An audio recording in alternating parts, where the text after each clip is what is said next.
Amis patriotes, bonjour. Je suis Louise Marie-Michel sur Facebook et je viens faire ma petite vidéo pour vous motiver, vous les patriotes de salon.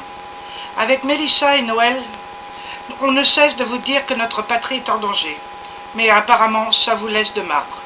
Moi, j'ai une chance, si l'on peut dire, de ne pas avoir d'enfants. Mais ceux qui en ont, des enfants, qu'allez-vous leur laisser en héritage? Un islam totalitaire?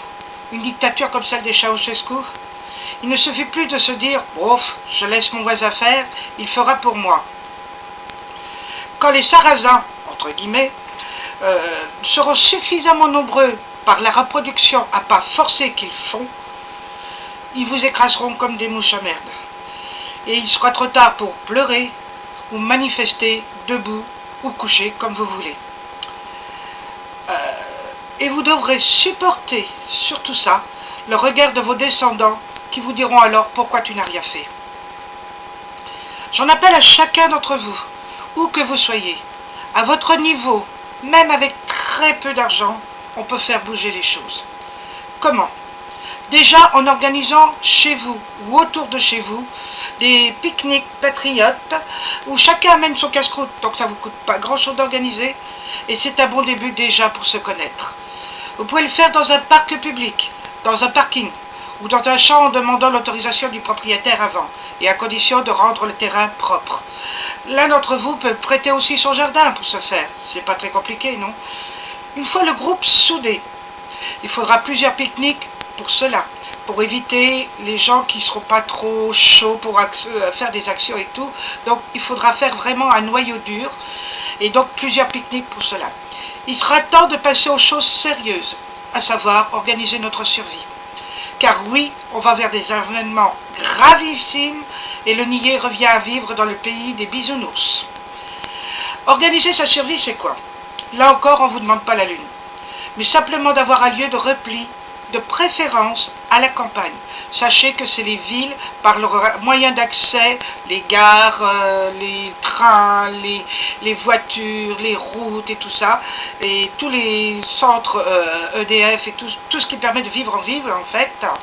Donc il faut un lieu très isolé de préférence, et donc ça peut être une cabane à moutons, tiens, ou une grange que vous aménagerez petit à petit avec les membres de votre groupe une fois formés.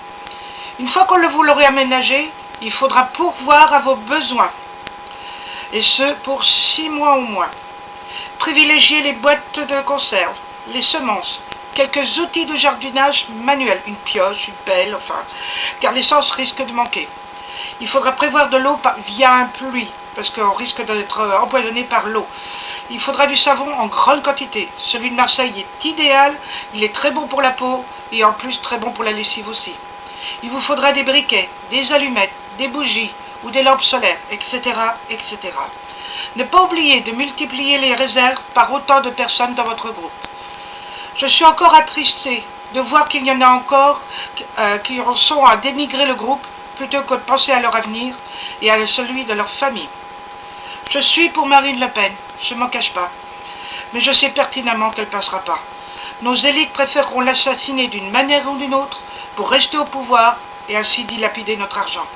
En beuverie, orgie satanique avec mort d'enfants, et oui ça existe, et autres saloperies du genre. Donc si on ne peut voter Marine, qu'est-ce qu'on fait? On revote pour les mêmes? C'est cela que vous voulez?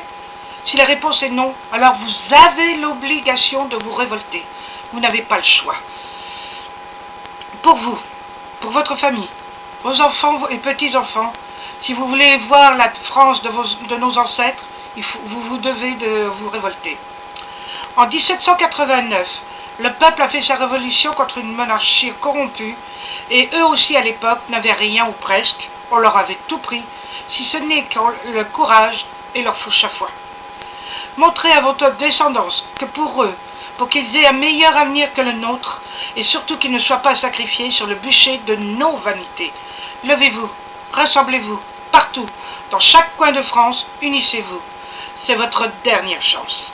Ou taisez-vous et subissez, et vous brisez net l'avenir des vôtres. Moi, je suis prête. Peu importe ma vie, je ne veux pas quitter cette terre que j'aime et que j'adore, aux mains de sanguinaires, démagos allumés du cerveau et corrompus par un dogme digne de la famille Pierre à Feu. Moi vivante, jamais la France ne sera islamisée. Maintenant, j'ai fait un rêve. I have a dream. Que ce peuple de France martyrisé se lève enfin dans une communion unique, quelles que soient nos opinions, notre religion et notre couleur de peau. Faites que ce rêve devienne réalité. Courage, ensemble on est invincible. Sortez enfin vos fourches à foin, à défaut d'armes. Préparez-vous, il est grandement temps. Bisous de Loulou.